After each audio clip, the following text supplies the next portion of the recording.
Distrato imobiliário, natureza jurídica da multa prevista na Lei nº 1378622018. Cláudia Mara de Almeida Ravelo Viegas e Rodolfo Pamplona Filho. Resumo: atendendo à antiga demanda do setor imobiliário, entrou em vigor, no dia 28 de dezembro de 2018, a Lei nº 13.786/18, que disciplina a resolução do contrato por inadimplemento do adquirente de unidade imobiliária em incorporação imobiliária e em parcelamento de solo urbano.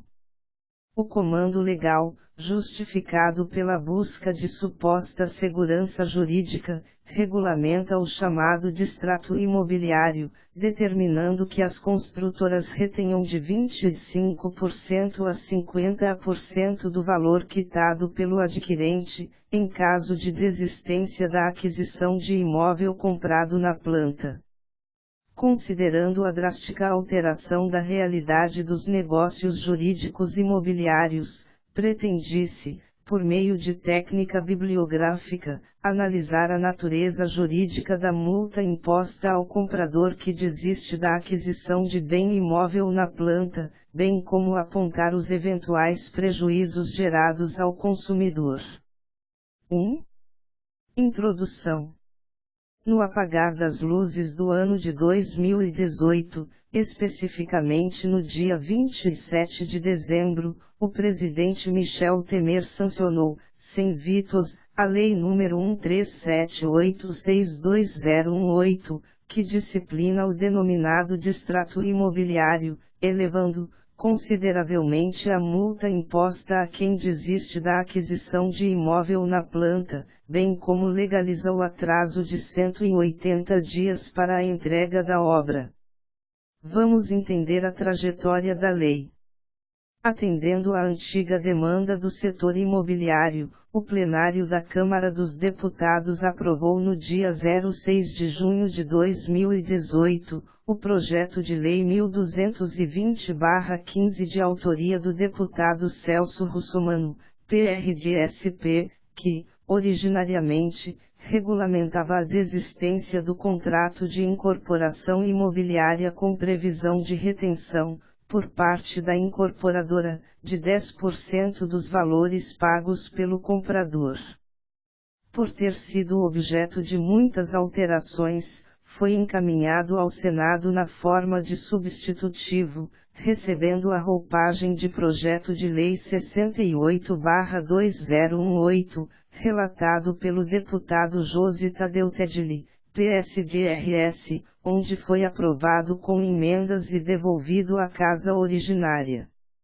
Em prosseguimento ao trâmite legislativo, no dia 5 de dezembro de 2018, o plenário da Câmara deu parecer positivo às 9 emendas sugeridas pelo Senado Federal, com algumas mudanças na redação e acréscimos em relação à dita segurança dos contratos. 2 pontos cruciais da lei merecem destaque. O primeiro e de maior impacto, porquanto financeiro, é o reconhecimento de uma multa a ser retida pela incorporadora, em caso de desistência da compra de imóvel na planta. O segundo, não menos importante ou prejudicial ao consumidor, legaliza a tolerância de 6 meses de atraso para as construtoras entregarem os imóveis sem pagar qualquer multa ao comprador. É de se destacar que, até então, a jurisprudência do Superior Tribunal de Justiça, RESP 12249921/PR, considerando a ampla ocorrência de situações de desistência do negócio, limitava a possibilidade de retenção a percentuais de 10% a 25% do valor pago, bem como protegia o consumidor em caso de atraso na entrega da obra, gerando, em casos específicos, o dever de indenizar das incorporadoras. No entanto, a partir da publicação da Lei nº 1378622018, a incorporadora poderá reter até 50% do dinheiro pago pelo comprador, quando a construção estiver em regime de patrimônio de afetação, o qual assegura o término da obra em caso de falência da construtora. Diante dessa alteração da realidade dos negócios jurídicos imobiliários, pretendia-se, por meio de técnica bibliográfica, analisar a natureza jurídica da multa imposta ao comprador que desiste da aquisição de bem imóvel na planta, bem como apontar os eventuais prejuízos gerados ao consumidor. 2. A natureza jurídica da multa imposta ao comprador que desiste do imóvel comprado na planta. A Lei nº 1378622018 suscita algumas dúvidas, que se pretende enfrentar neste texto, no que diz respeito à natureza jurídica da multa imposta ao comprador que desiste do imóvel comprado na planta. Poderia a multa ser qualificada como cláusula penal ou arras penitenciais? É possível estabelecer a retenção no percentual de 50%, considerando os princípios gerais do direito. Seria uma nova espécie de cláusula penal, na medida em que pré-tarifa uma multa, sem comprovação de prejuízo. Por outro lado, como se entender se tratar de cláusula penal quando a lei admite a exclusão da multa, em razão dos serviços de corretagem do desistente? Será que o novo regramento tem o poder de afastar as normas consumeristas aos contratos imobiliários? São muitas as indagações. Algumas só o tempo e a jurisprudência responderão. No entanto, tentemos trazer luzes ao debate, revisitando o estudo destes institutos.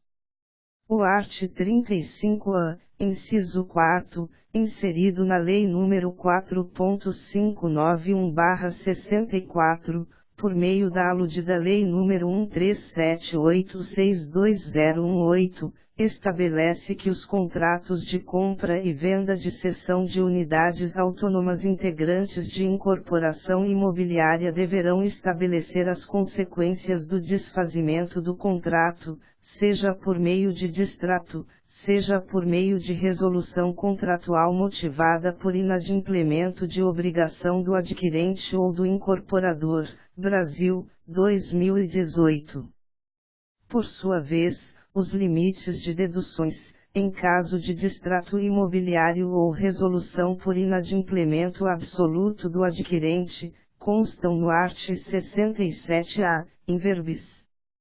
Em caso de desfazimento do contrato celebrado exclusivamente com o incorporador, mediante distrato ou resolução por inadimplemento absoluto de obrigação do adquirente, este fará jus à restituição das quantias que houver pago diretamente ao incorporador, atualizadas com base no índice contratualmente estabelecido para a correção monetária das parcelas do preço do imóvel, delas deduzidas, cumulativamente. E, a integralidade da comissão de corretagem. Segunda, a pena convencional, que não poderá exceder a 25%, da quantia paga. Primeiro, para exigir a pena convencional, não é necessário que o incorporador alegue prejuízo. Segundo, em função do período em que teve disponibilizada a unidade imobiliária, responde ainda o adquirente, em caso de resolução ou de distrato, sem prejuízo do disposto no caput e no primeiro deste artigo, pelos seguintes valores. E, quantias correspondentes aos impostos reais incidentes sobre o imóvel. Segunda, cotas de condomínio e contribuições devidas a associações de moradores. Terceira, valor correspondente à fruição do imóvel, equivalente a 0,5%, 0,5%, sobre o valor atualizado do contrato, pro rata die. Quarta, demais encargos incidentes sobre o imóvel e despesas previstas no contrato. Terceiro, os débitos do adquirente correspondentes às deduções de que trata o segundo deste artigo poderão ser pagos mediante compensação com a quantia a ser restituída. Quarto, os descontos e as retenções de que trata este artigo, após o desfazimento do contrato, estão limitados aos valores efetivamente pagos pelo adquirente, salvo em relação às quantias relativas à fruição do imóvel. Quinto, quando a incorporação estiver submetida ao regime do patrimônio de afetação, de que tratam os arts. 31A a 31F desta lei, o incorporador restituirá os valores pagos pelo adquirente, deduzidos os valores descritos neste artigo e atualizados com base no índice contratualmente estabelecido para a correção monetária das parcelas do preço do imóvel, no prazo máximo de 30 dias após o habite-se ou documento equivalente expedido pelo órgão público municipal competente, admitindo-se, nessa hipótese, que a pena referida no inciso 2º do caput deste artigo seja estabelecida até o limite de 50%. 50% da quantia paga. Sexto, caso a incorporação não esteja submetida ao regime do patrimônio de afetação de que trata a Lei nº 10.931, de 2 de agosto de 2004, e após as deduções a que se referem os parágrafos anteriores, se houver remanescente a ser ressarcido ao adquirente, o pagamento será realizado em parcela única, após o prazo de 180 dias, contado da data do desfazimento do contrato. Sétimo, caso ocorra a revenda da unidade antes de transcorrido o prazo a que se referem os 5 graus ou sexto deste artigo, o valor remanescente devido ao adquirente será pago em até 30 dias da revenda. Oitavo, o valor remanescente a ser pago ao adquirente nos termos dos 7 graus deste artigo deve ser atualizado com base no índice contratualmente estabelecido para a correção monetária das parcelas do preço do imóvel. Nono, não incidirá a cláusula penal contratualmente prevista na hipótese de o adquirente que der causa ao desfazimento do contrato encontrar comprador substituto que o subrogue nos direitos e obrigações originalmente assumidos, desde que haja a devida anuência do incorporador e a aprovação dos cadastros e da capacidade financeira e econômica do comprador substituto. Brasil, 2018, grifos acrescidos. Da análise do dispositivo transcrito, verifica-se que, em casos de desistência na aquisição do imóvel comprado na planta, o comprador terá direito à restituição da quantia que houver pago diretamente ao incorporador, atualizadas com base no índice contratualmente estabelecido para a correção monetária, deduzidas, cumulativamente, a integralidade da comissão de corretagem e a pena convencional, que não poderá exceder, em regra, a 25% da quantia paga. Todavia, em caso de empreendimento sob o regime de patrimônio de afetação, a multa retida pode chegar ao patamar de 50% do valor quitado. Ora, aqui começa a nossa estranheza. Como o legislador chegou a esses percentuais de retenção? Houve algum estudo específico? A pergunta se justifica, sobretudo, por não se tratar de tema novo no Brasil. Ao contrário, a jurisprudência consolidada pelo STJ deu causa, inclusive, à edição N110 da ferramenta Jurisprudência em Teses, do STJ, intitulada Dos Contratos de Promessa de Compra e Venda de Bens Imóveis, que aponta o seguinte entendimento quanto à matéria: no caso de rescisão de contratos envolvendo compra e venda de imóveis por culpa do comprador, É razoável ao vendedor que a retenção seja arbitrada entre 10% e 25% dos valores pagos, conforme as circunstâncias de cada caso, avaliando se os prejuízos suportados.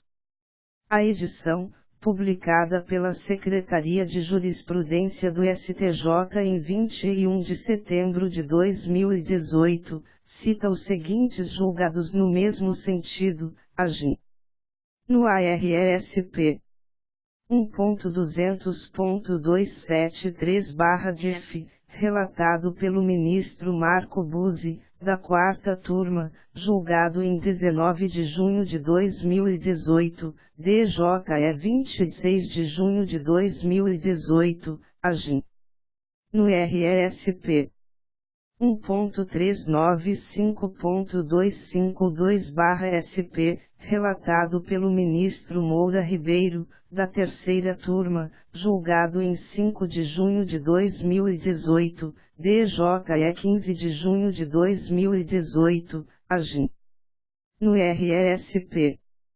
1.692.346/DF, relatado pelo ministro Antônio Carlos Ferreira, 4ª Turma, julgado em 19 de abril de 2018, DJE 26 de abril de 2018, agem no ARSP 1.121.909/SP, relatado pelo ministro Lázaro Guimarães, desembargador convocado do TRF 5ª Região, 4ª Turma, julgado em 20 de fevereiro de 2018, DJE 28 de fevereiro de 2018, agem no ARSP 1.140.299/SP, relado pelo ministro Marco Aurélio Belizzi, 3ª Turma, julgado em 5 de dezembro de 2017, DJE 19 de dezembro de 2017 e agem no ARSP 1.062.082/AM, relatado pelo ministro Luiz Felipe Salomão, 4ª Turma, julgado em 18 de maio de 2017, DJE 23 de maio de 2017. No entanto, ignorando a realidade jurídica da pós-contemporaneidade, que vinha aplicando princípios jurídicos importantes, como o do enriquecimento injustificado, RSP 712.408/MG, a Lei nº 1378622018 estabelece uma pré-tarifação com teto de perdas e danos presumidos, porquanto independe de comprovação de prejuízo. É de se notar que, o aumento do teto do percentual de retenção para 50%, por parte da incorporadora se vincula à afetação do patrimônio da incorporadora, regime pelo qual o terreno e as accessões objeto da incorporação imobiliária, bem como os demais bens e direitos a ela vinculados, mantêm-se apartados do patrimônio do incorporador, circunstância que, em tese, proporcionaria maior segurança ao adquirente, na medida em que o imóvel não se comunicaria com as demais obrigações, bens e direitos do incorporado, em caso de falência. Na prática, os adquirentes de imóveis do empreendimento afetado poderiam finalizar a construção do imóvel, por meio de gestão própria, podendo, inclusive, contratar outra empresa em substituição à incorporadora falida.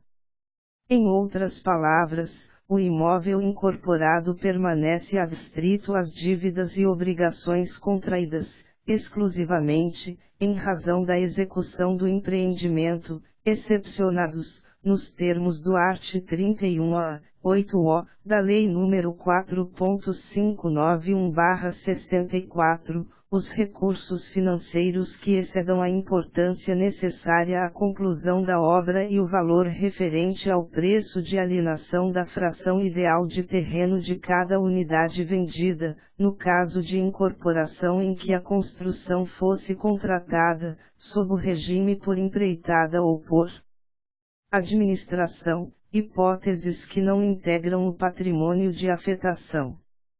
Diante da realidade apurada, além de verificar a idoneidade da incorporadora, a qualidade e o preço do imóveis por ela construídos, o consumidor deverá conferir se houve a constituição do regime de afetação sobre o imóvel objeto da incorporação imobiliária, procedimento que se dá mediante averbação, a qualquer tempo, no registro de imóveis, de termo firmado pelo incorporador e, quando for o caso, também pelos titulares de direitos reais de aquisição sobre o terreno. Importa, ainda, salientar que para se configurar uma garantia jurídica ao adquirente, o patrimônio de afetação deverá ser lançado à margem da matrícula do imóvel em ato distinto e posterior ao que originou o registro da incorporação imobiliária. Como se observa, o assunto é sério, pois, caso tenha havido a afetação do empreendimento, o consumidor estará, automaticamente, vinculado às regras de distrato, com possibilidade de retenção de até 50% do valor pago, por força da Lei nº 1378622018. Destarte, o prejuízo ao promitente comprador não se estancou por aí. Além de aumentar os percentuais jurisprudenciais de retenção que onerarão o adquirente desistente, a lei também elastece os prazos para restituição dos valores remanescentes, que, anteriormente, era realizado de forma imediata, conforme entendimento consolidado na súmula 543 do STJ. Nos termos dos 5 graus do art. 67-A da Lei 1378622018, em caso de empreendimento afetado, o incorporador terá 30 dias após o habite-se ou documento equivalente expedido pelo órgão público municipal competente, para restituir os valores pagos pelo adquirente. Lado outro, determina 6 graus, do mesmo dispositivo, que se o empreendimento não estiver com seu patrimônio afetado, a multa será limitada a 25% do valor pago, devendo ser quitada em até 180 dias, contados do desfazimento do contrato. Vale dizer que se o imóvel já tiver sido entregue, o comprador desistente também deverá arcar com as despesas de impostos e condomínio incidentes desde a entrega, em ambos os casos. Superados os detalhes legais necessários para contextualizar o tema, passa-se à análise da natureza jurídica da multa. Seria uma cláusula penal. A Lei 1378622018 se refere à cláusula penal, quando prevê no 9 graus do art. 67-A, que não incidirá a cláusula penal contratualmente prevista na hipótese de o adquirente que der causa ao desfazimento do contrato encontrar comprador substituto que o subrogue nos direitos e obrigações originalmente assumidos, desde que haja a devida anuência do incorporador e a aprovação dos cadastros e da capacidade financeira e econômica do comprador substituto. Curiosamente, o dispositivo isenta o comprador do pagamento da multa pela desistência da aquisição do imóvel, que por ele é chamada de cláusula penal, quando esse mesmo comprador encontrar um substituto que se subrogue nos seus direitos e obrigações, ou seja, quando o contratante realiza o trabalho de corretor, repassa o imóvel a terceiros, sem gerar qualquer prejuízo ao incorporador. Note-se que, nesse particular, a ausência de prejuízo é motivo de exclusão da famigerada multa. Entretanto, de forma contraditória, a lei não aplica a mesma regra no caso de haver a revenda da unidade antes de transcorridos os prazos de restituição de 30 e 180 dias, previstos nos 5 graus e 6 graus do art. 67-A, hipótese em que o valor remanescente será pago ao adquirente em até 30 dias da revenda. Destarte, ora o legislador se ocupa da aferição do prejuízo, isentando o comprador da multa, ora impõe uma multa pré-tarifada em situações semelhantes, diferenciada apenas pela revenda realizada pela incorporadora. Pois bem, a cláusula penal, também denominada pena convencional, é um pacto acessório, pelo qual as partes de determinado negócio jurídico ficham, previamente, a indenização devida em caso de descumprimento culposo da obrigação principal, de alguma cláusula do contrato ou em caso de mora, ou seja, pode ser compensatória, quando estipulada para o caso de descumprimento da obrigação principal ou moratória, para o caso de haver infringência de qualquer das cláusulas do contrato. Nesse sentido, dispõe o art. 408 do Código Civil incorre de pleno direito o devedor na cláusula penal, desde que, culposamente, deixe de cumprir a obrigação ou se constitua em mora. A cláusula penal, portanto, apresenta a precípua função de pré-liquidar danos, em caráter antecipado, em caso de inadimplemento culposo, absoluto ou relativo, da obrigação. Flávio Tartucci assim define a cláusula penal. A cláusula penal é pactuada pelas partes no caso de violação da obrigação, mantendo relação direta com o princípio da autonomia privada, motivo pelo qual é também denominada multa contratual ou pena convencional. Trata-se de uma obrigação acessória que visa a garantir o cumprimento da obrigação principal, bem como fixar, antecipadamente, o valor das perdas e danos em caso de descumprimento. Por ser acessória, aplica-se o princípio pelo qual a obrigação acessória deve seguir a principal, princípio da gravitação jurídica, fazendo com que no caso de nulidade do contrato principal a multa também seja declarada nula. De acordo com a melhor doutrina, a cláusula penal tem basicamente duas funções. Primeiramente, a multa funciona como uma coerção, para intimidar o devedor a cumprir a obrigação principal, sob pena de ter que arcar com essa obrigação acessória, meio de coerção, com caráter punitivo. Além disso, tem função de ressarcimento, prefixando as perdas e danos no caso de inadimplemento absoluto da obrigação, caráter de estimação. Destarte, a referida cláusula é discutida na fase pré-contratual, momento em que se estimam os prejuízos gerados pela mora ou pela inexecução da obrigação, calculando-se as perdas e danos advindas do parcial ou completo inadimplemento, evidenciando-se, assim, a natureza coercitiva da cláusula penal. Aqui, verificam-se algumas curiosidades. A cláusula penal é um negócio jurídico acessório que pressupõe acordo de vontades para definir suas condições. Em caso, ao contrário disso, a lei pré-determina percentuais elevados de multa, os quais, obviamente, serão utilizados pelas incorporadoras, em seus contratos de adesão, sem qualquer negociação com o consumidor. Outro aspecto interessante é que a lei pré-tarifa a multa pela desistência, em caráter antecipado, contudo, não se preocupa em aferir a culpa do inadimplente, circunstância incompatível com o instituto da cláusula penal compensatória, que será devida a posteriori, somente em caso de inadimplemento culposo da obrigação.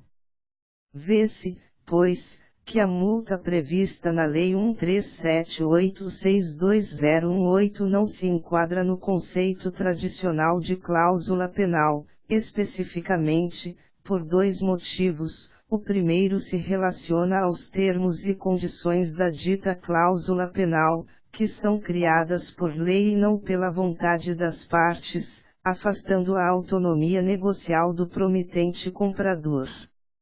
O segundo motivo se refere à determinação de retenção antecipada de valores já quitados, hipótese contrária aos ditames da cláusula penal que incide a posteriori, sem qualquer garantia antecipada, sendo exigida apenas após o descumprimento contratual culposo. Diante do exposto, fica a indagação: a famigerada retenção seria uma cláusula penal especial? Vamos estudando. Certo é que, em se tratando de cláusula penal, impõe-se ao magistrado, por meio da aplicação do artigo 413 do CC, reduzir o montante da multa cominatória, se a obrigação tiver sido cumprida em parte, caso do distrato imobiliário, sempre que verificar excesso ou exagero na sua fixação. O objetivo do comando legal é resguardar a função social dos contratos, artigo 421 do CC/02, princípio informador das relações negociais. Frise-se que a referida norma é de ordem pública, cabendo a decisão de redução ex officio pelo magistrado, independentemente de arguição pela parte, enunciado N 356 do CJF/STJ.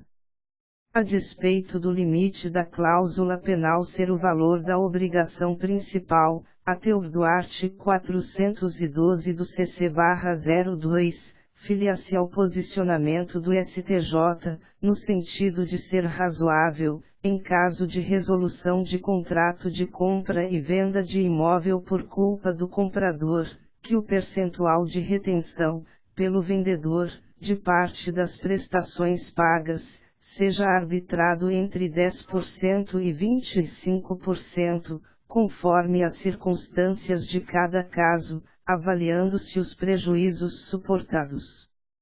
Desse modo, uma vez reconhecida a abusividade na cobrança da cláusula penal, o montante devido deverá ser recalculado, a fim de refletir não apenas a redução da multa, mas também o expurgo dos encargos moratórios, consoante enunciado 354 do CJF. A cobrança de encargos e parcelas indevidas ou abusivas impede a caracterização da mora do devedor. Seguindo essa perspectiva, há uma luz no fundo do túnel, pois cabe ao juiz não a possibilidade, mas sim o dever de reduzir a cláusula penal do contrato imobiliário, que extrapole o razoável e consubstancie o enriquecimento sem causa da outra parte, ainda que configurado o ilícito do devedor. Tal disposição será importante e eficaz, sobretudo, considerando o contraponto entre o elevado e desproporcional percentual de multa estipulada em lei e a construção jurisprudencial anteriormente feita pelo STJ. E não é só.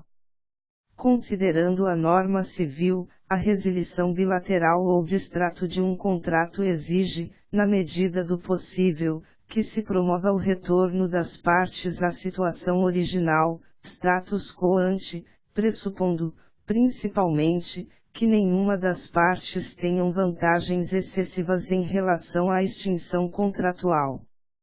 Aliás, foi exatamente partindo dessa premissa que a jurisprudência do STJ se consolidou no sentido de admitir a retenção de parte das prestações pagas, entre 10% a 25%, como forma de indenizar o vendedor pelos prejuízos suportados, notadamente, as despesas administrativas havidas com a divulgação, comercialização e corretagem, o pagamento de tributos e taxas incidentes sobre o imóvel e a eventual utilização do bem pelo comprador. No entanto, ignorando as normas gerais de desfazimento contratual, as disposições inseridas na Lei nº 1378622018 colocam os incorporadores em grande vantagem em relação aos consumidores, pois, em caso de desistência do adquirente, é realizada a retomada do bem para revenda a terceiros e, ainda, a retenção de até 50% do valor já quitado, para empreendimentos afetados. Tal circunstância de extrema vantagem ao incorporador nos leva a indagar se a multa poderia ser enquadrada como arras penitenciais. Se não, vejamos. As arras se constituem por meio de disposição convencional, pela qual uma das partes contratantes entrega determinado bem imóvel ou dinheiro a outra, como garantia do negócio jurídico principal. Apresenta-se, na forma de cláusula específica, em que as partes estabelecem a sua função de sinal, tornando definitivo o acordo de vontades ou funcionando como antecipação das possíveis perdas e danos. Há, portanto, dois tipos de arras: as confirmatórias, que se relacionam ao sinal dado por uma das partes à outra, marcando o início da execução do negócio jurídico, e as penitenciais, hipótese em que as partes pactuam o direito de arrependimento, nos termos do artigo 420 do CC/02. Assim, se for exercido o direito de arrependimento, a quantia ou valor entregue a título de arras será perdido ou restituído em dobro, por quem as deu ou as recebeu, respectivamente, a título indenizatório. Diferentemente da cláusula penal que objetiva forçar o cumprimento da obrigação principal, fixando, antecipadamente, o valor das perdas e danos que deverão ser quitadas em caso de descumprimento culposo da obrigação, as arras penitenciais são recolhidas antecipadamente, com o objetivo precípuo de garantir ao contraente o direito de se arrepender, desfazendo-se o negócio, não obstante as arras dadas. Note-se que a multa prevista na Lei nº 1378622018 muito se assemelha ao Instituto das Arras Penitenciais, ressalvando-se suas peculiaridades de estipular um percentual de retenção e não a perda de todo o valor quitado. Nesse particular, surge a seguinte indagação: funcionando a referida multa como arras penitenciais, teria a lei alterado a própria disciplina contratual, que, em regra, considera irretratável o contrato de compra e venda de imóveis.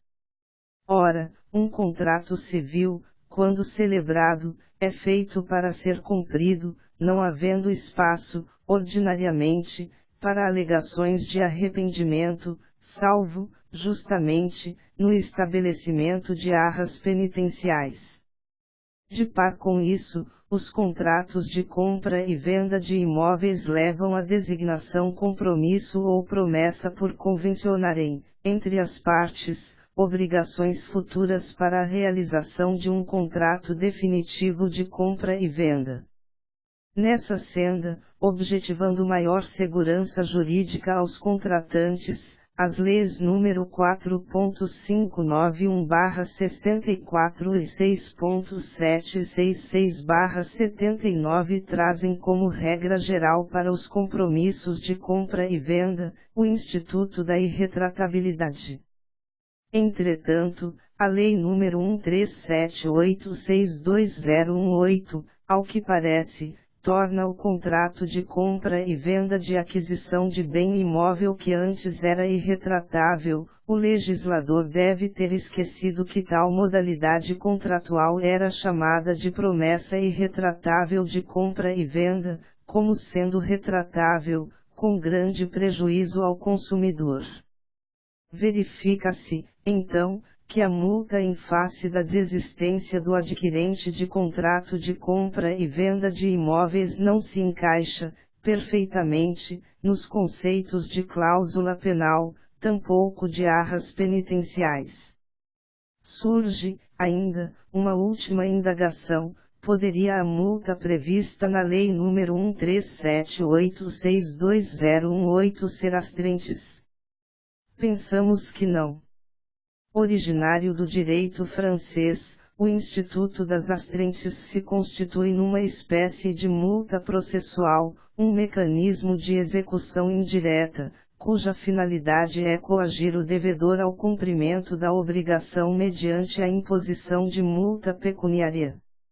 Segundo Liebman, astrentes é a condenação pecuniária proferida em razão de tanto por dia de atraso, ou por qualquer unidade de tempo, conforme as circunstâncias, destinada a obter do devedor o cumprimento de obrigação de fazer pela ameaça de uma pena suscetível de aumentar indefinidamente.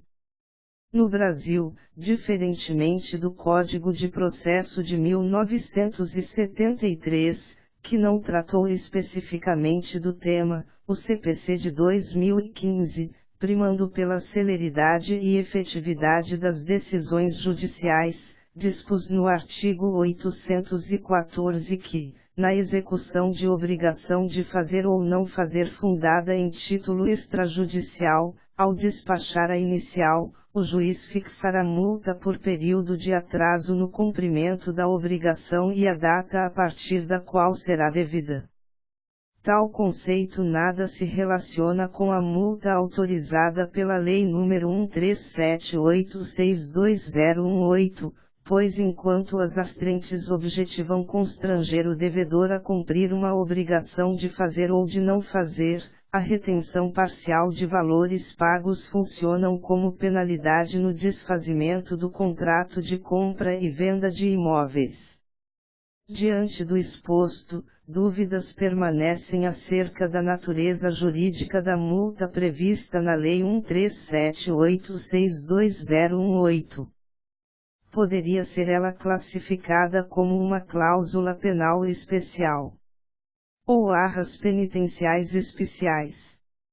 Avaliando-se os elementos constitutivos do Instituto e suas respectivas medidas de proteção disponíveis, cláusula penal especial seria a melhor opção.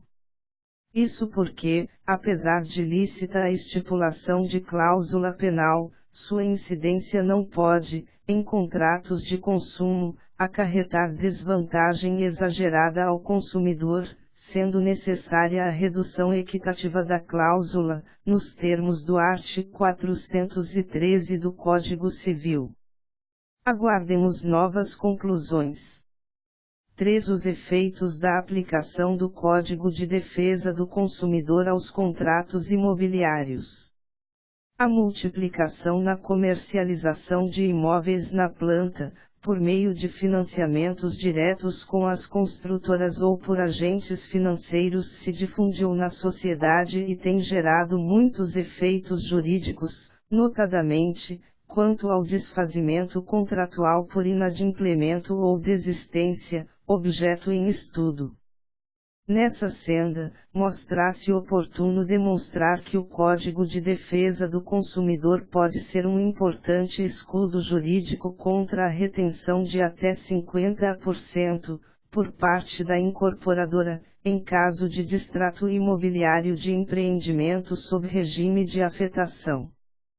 Pois bem, a relação de consumo impõe um tratamento jurídico diferenciado estabelecido pelo Código de Defesa do Consumidor fundado, sobretudo, na presumida vulnerabilidade do consumidor e a consequente desigualdade existente entre consumidores e fornecedores. Nas palavras da ministra do STJ, Nancy Andrighi, a relação jurídica qualificada por ser de consumo não se caracteriza pela presença de pessoa física ou jurídica em seus polos, mas pela presença de uma parte vulnerável de um lado, consumidor, e de um fornecedor, de outro.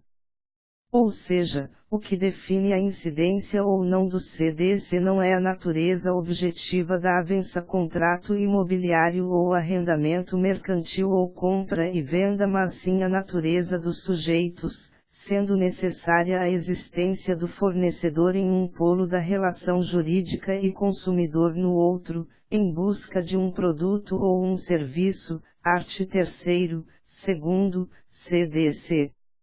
Em caso, os contratos de comercialização de imóveis firmados entre as construtoras ou incorporadoras e seus promitentes compradores, que buscam a utilização do bem imóvel como destinatário final, não escapam às normas do Código de Defesa do Consumidor. À luz dos conceitos objetivos constantes do art. 3º e 2º do CDC, respectivamente, o incorporador/construtor nada mais é que um fornecedor de serviços e o adquirente, que, normalmente, pactua um contrato de adesão de aquisição imobiliária, um consumidor. Note-se que o legislador definiu o consumidor como sendo o personagem, pessoa física ou jurídica, que adquire produtos ou contrata serviços disponíveis no mercado, visando ao atendimento de uma necessidade pessoal, ou seja, destinatário final do produto ou serviço. Tal disposição que se amolda, perfeitamente, ao comprador que adquire imóvel junto à incorporadora, fornecedora de serviços que, nos termos do art. 29 da Lei 4.591/64, promove e realiza a construção, para alienação total ou parcial de edificações compostas de unidades autônomas.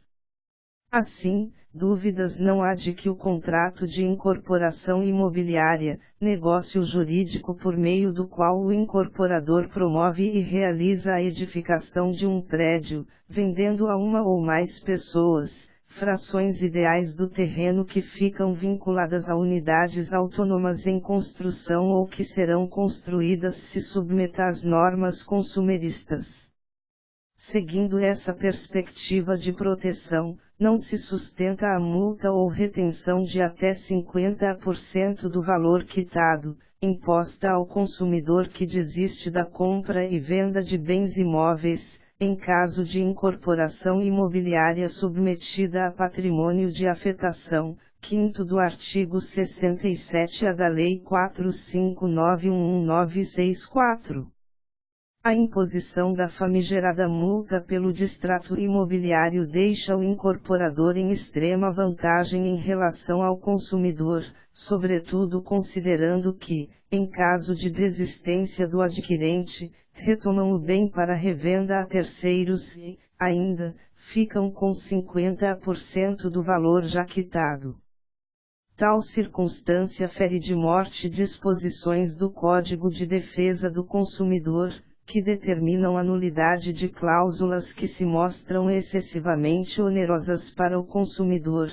Primeiro, inciso 3º, do art. 51, do CDC.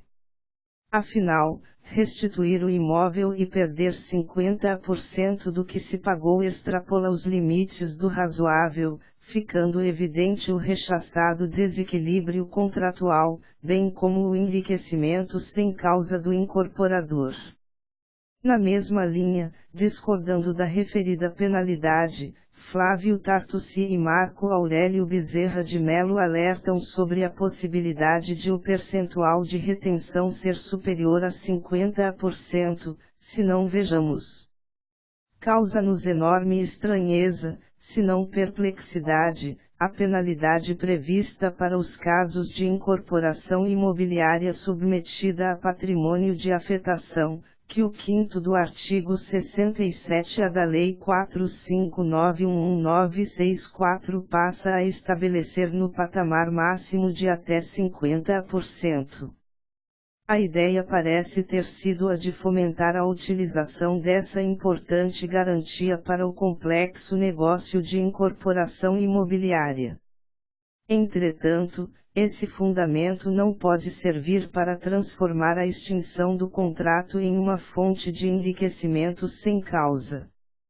Uma pena de perda da metade do que se gastou, acrescida de outros valores, como a própria indenização pela utilização do imóvel, não se sustenta juridicamente, em nossa opinião doutrinária.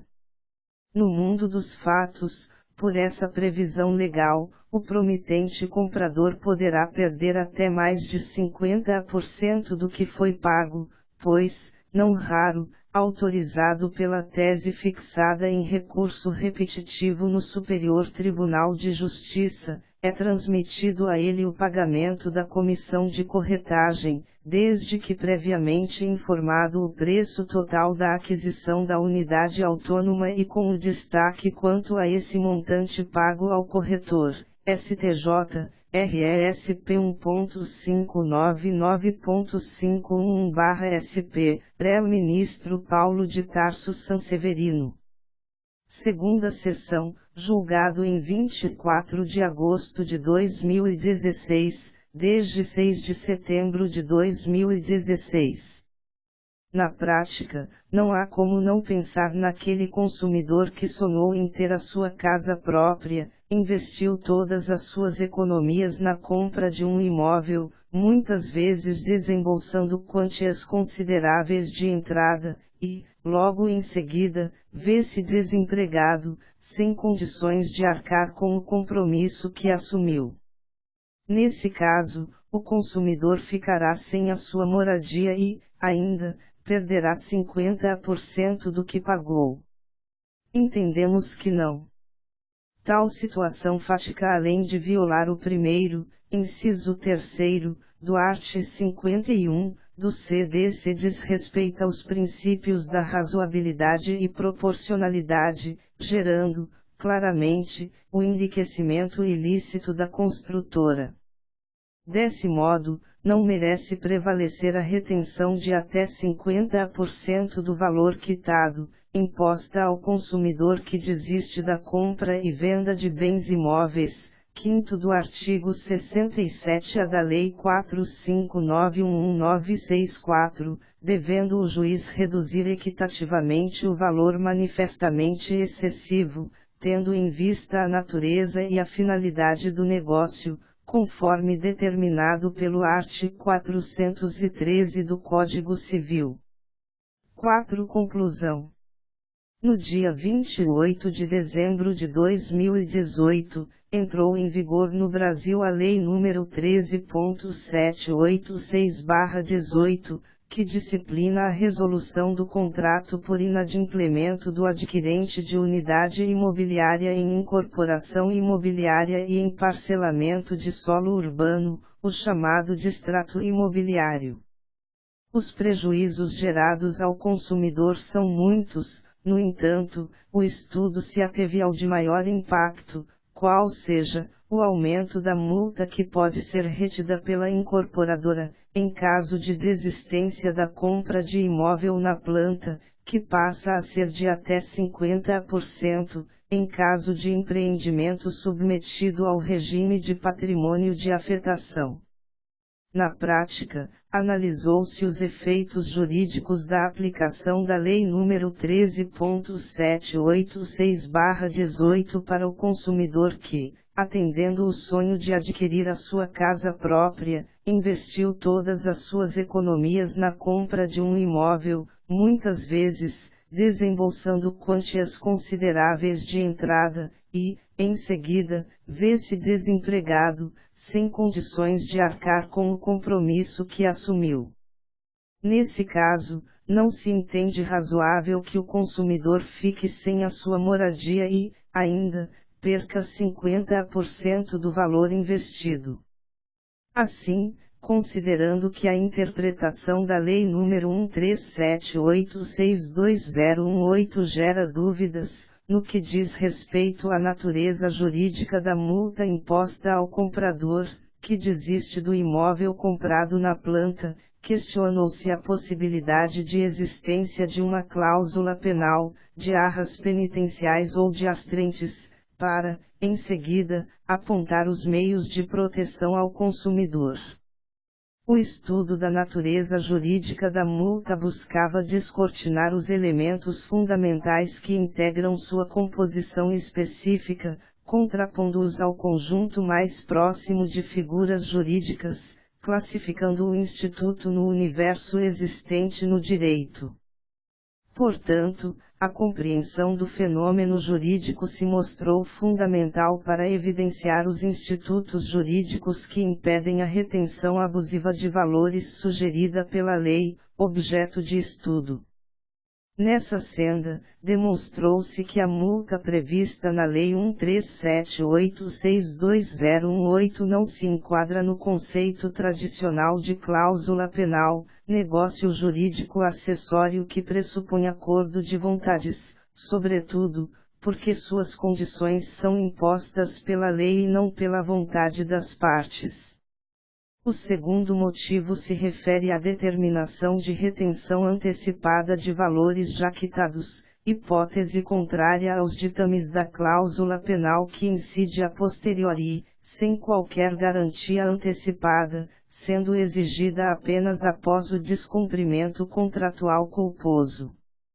Em seguida, verificou-se a possibilidade de existência de arras penitenciais, situação em que as partes pactuam o direito de arrependimento, pelo qual a quantia ou valor entregue a título de arras seria perdido, por quem as deu ou as recebeu, concluindo-se que a multa prevista na Lei nº 1378622018 muito se assemelha ao referido instituto, ressalvando-se suas peculiaridades de estipular um percentual de retenção e não a perda de todo o valor quitado.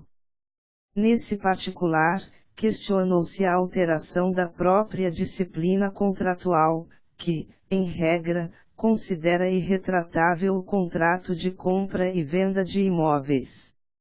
Evidenciou-se, ainda, que a retenção parcial de valores pagos no ato de desfazimento do contrato de compra e venda de imóveis em nada se relaciona com as astrentes, multa pecuniária imposta em decisão judicial, que objetiva constranger o devedor a cumprir uma obrigação de fazer ou de não fazer, sendo incompatíveis os institutos.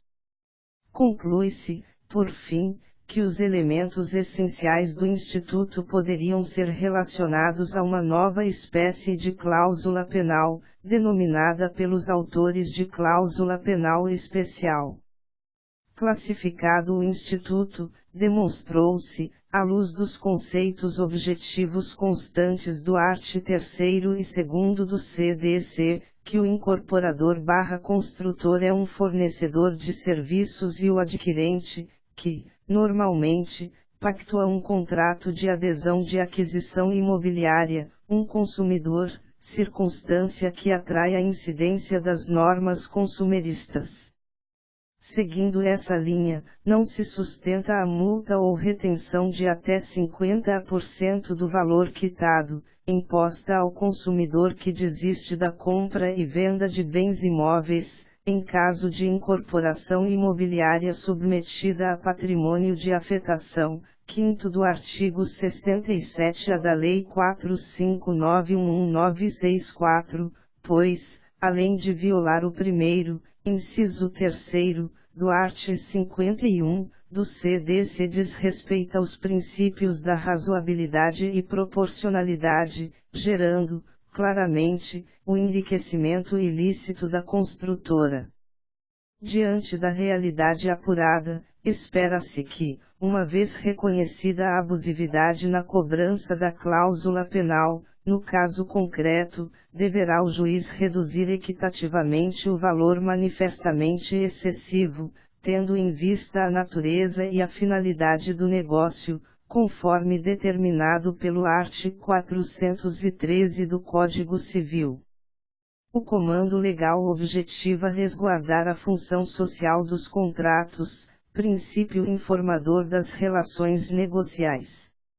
Além disso, a aplicação da razoabilidade e proporcionalidade se prestará a obstar a retenção de valores excessivos, no ato do desfazimento do negócio jurídico de aquisição imobiliária, impedindo a nítida transferência do risco do empreendimento ao consumidor. É o que se espera.